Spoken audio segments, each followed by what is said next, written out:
Kim Cheatle resigned, but we're going to have a talk about trust in institutions and why that matters for a nation. Senator Ron Johnson joins us. He's doing his own investigation into all this. Proof of life from Joe Biden and more coming up on I'm Right.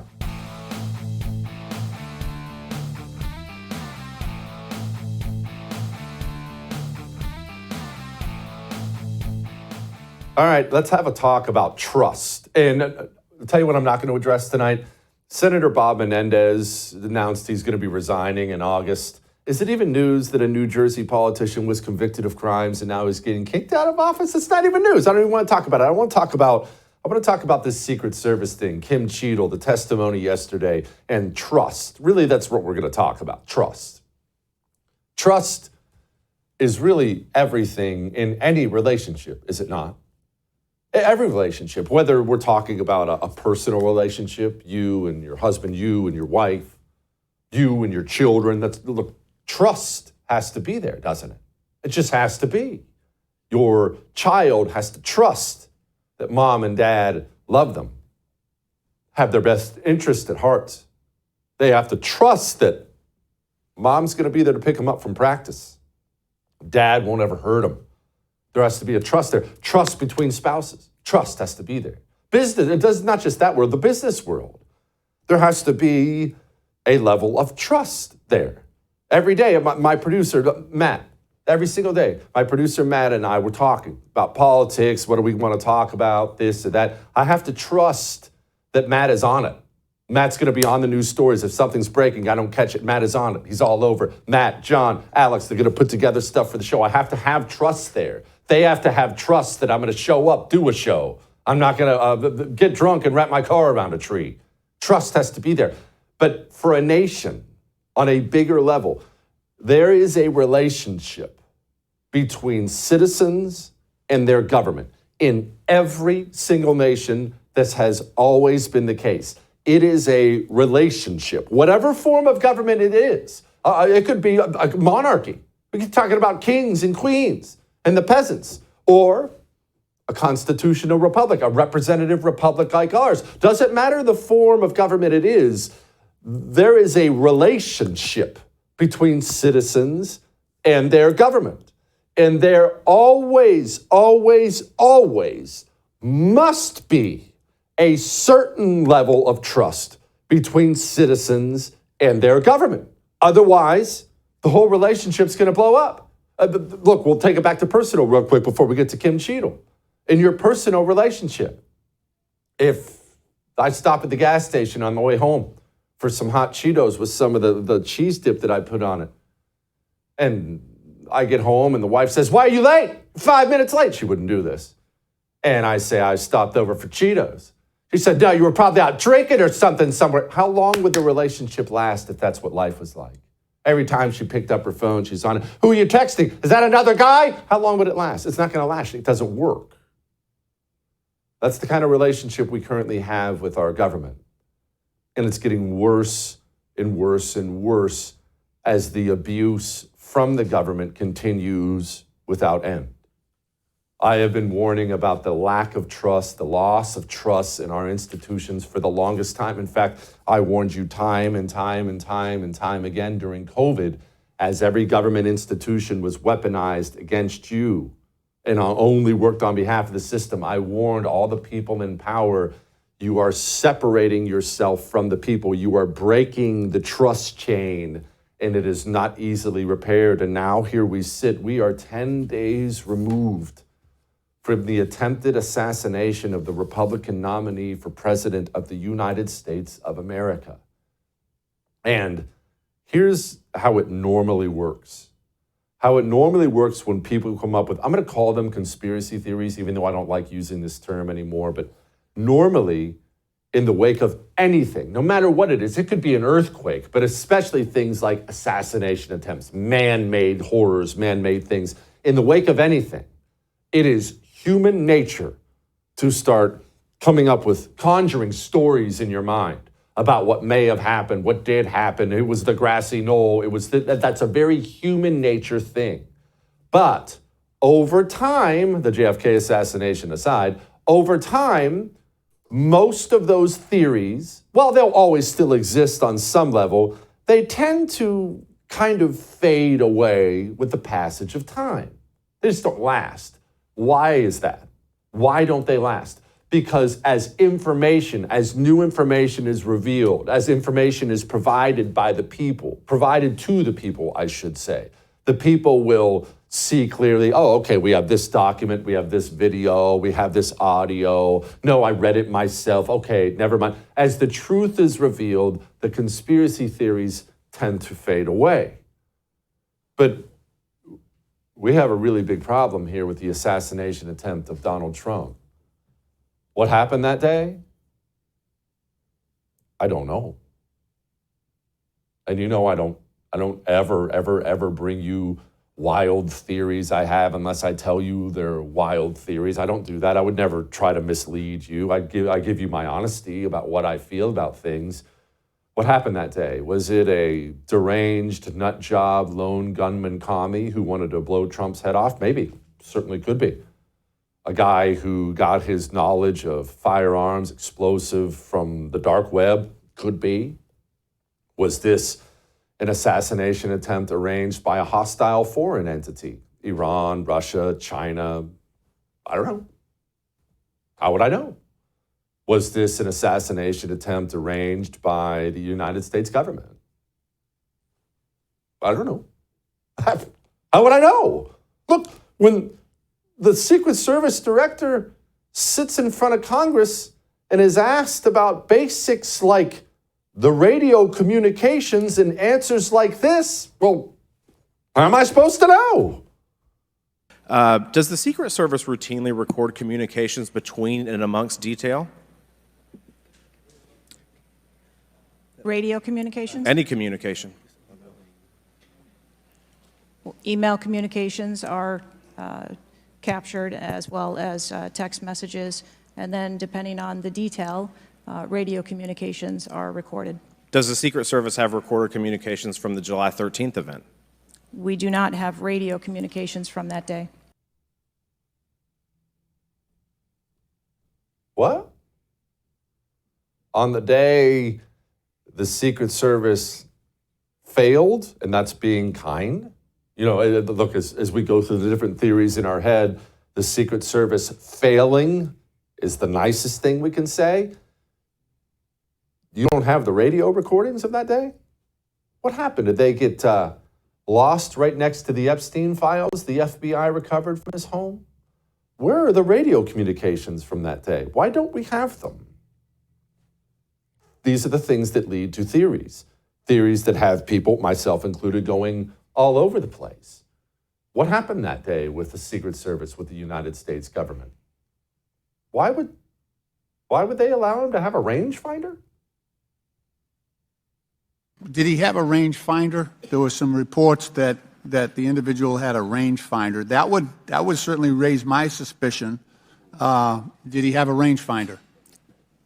Yes, he did, but may I explain that at a number of our sites, especially when you're at outdoor venues, a rangefinder is not a prohibited item. It is sometimes an item that is brought in by individuals if you're going to be in the back. Did anybody confront him on that? Anybody ask him questions? What are you doing with the rangefinder? Anybody confront him on his presence where he was in proximity to the president? So again, to my knowledge, I believe that was the process that was taking place, was to locate the individual. Did they confront him? Did they go up to him? Did they talk to him? I do not have those details at this time. Those are important details. This is how theories gain legs. Why doesn't the Secret Service director, well, former Secret Service director, she resigned this morning, why doesn't she know anything?